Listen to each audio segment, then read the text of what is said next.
यहाँ पे 15 साल से। 15 साल से आ रहा हो। कैसी व्यवस्था है यहाँ पे? बहुत अच्छी व्यवस्था है, बहुत बढ़िया है। अच्छा, दर्शन अच्छे से हो गया यहाँ पे? हाँ, बहुत अच्छे से दर्शन हो गए। हमने सुबह 6:45 बजे दर्शन किए, फिर 7:45 बजे दर्शन किए। बहुत अच्छे दर्शन हुए। अच्छा, बहुत ही बढ़िया, बहुत ही मज़ा आया। Thank you. आज हम नाथद्वारे के लिए निकले हैं और नाथ जी के मंदिर में प्रवेश करने जा रहे हैं। ये गलियाँ हैं जो सजी हुई हैं, बहुत भीड़ है और हर जगह से लोग दर्शन करने के लिए आए हैं। चारों तरफ दुकानें हैं, आप देख सकते हैं। कहते हैं भगवान कृष्ण का नाथद्वारा श्रीनाथ जी मंदिर उदयपुर से 48 किलोमीटर उत्तर में नाथद्वारा में है। भगवान श्रीनाथ जी भगवान कृष्ण के उस रूप का प्रतीक है जब उन्होंने गोवर्धन पर्वत उठाया था।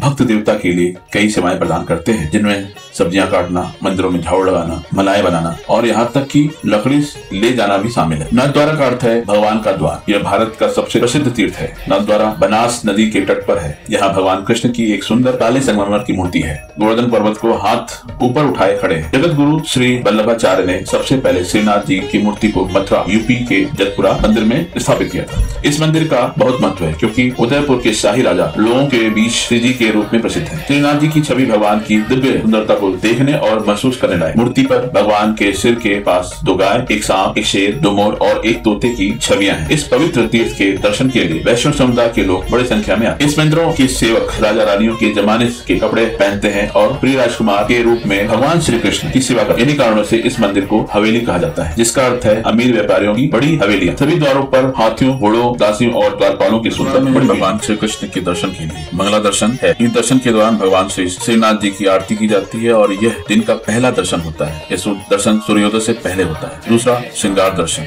यह दिन का दूसरा दर्शन है। इस दर्शन में श्रीनाथ जी को पोशाक पहनाई जाती है और कवियों द्वारा भगवान की स्तुति करने के लिए विभिन्न गीत और भजन गाए जाते हैं। तीसरा, ग्वाला दर्शन। यह वह समय है जब श्रीनाथ जी गायों को खेत में ले जाते हैं। इस दर्शन के दौरान पुजारी श्रीनाथ जी को मिठाई का भोग लगाते हैं। राजभोग दर्शन। यह दिन का चौथा दर्शन है और यही वह समय है जब पुजारी श्रीनाथ जी को स्वादिष्ट भोजन परोसते हैं और इसके साथ ही वह दर्शन आरती भी करते हैं। स्थापन दर्शन। यह दर्शन दोपहर के समय किया जाता है जब श्रीनाथ जी दोपहर में अपनी नींद में जाते हैं। भोग दर्शन। इस दर्शन के दौरान पुजारी श्रीनाथ जी को फल और हल्का भोजन अर्पित करते हैं। संध्या आरती दर्शन। यह दर्शन शाम को किया जाता है और यह वह समय होता है जब श्रीनाथ जी सभी गायों को अपने घर वापस लाते हैं। शयन दर्शन। यह उस दर्शन का अंतिम दर्शन होता है जब श्रीनाथ जी रात्रि में शयन के लिए चले जाते हैं। इन सभी दर्शनों के लिए अलग अलग समय निर्धारित किए गए हैं। श्रीनाथ जी मंदिर में कोई प्रवेश शुल्क नहीं है। इसके अलावा मंदिर में कोई वीवीआईपी दर्शन नहीं है, लेकिन मंदिर परिसर में अलग अलग साइन बोर्ड है जिसका पालन करना चाहिए। समय समय अलग अलग घोषणाएं भी होती रहती है। श्रीनाथ जी मंदिर पहुंचने के लिए हम वायु मार्ग। कितने सालों से आ रहे हैं?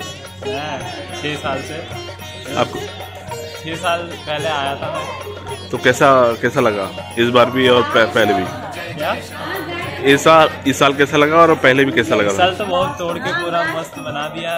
आजू बाजू की जो भी मंदिर के आजू बाजू जो भी बिल्डिंग थी वो भी ऐसे सब तोड़ दी और लाइन का सिस्टम कर दिया जिससे आराम से सबके दर्शन हो जाए। अच्छा, आप कहाँ से आए हो?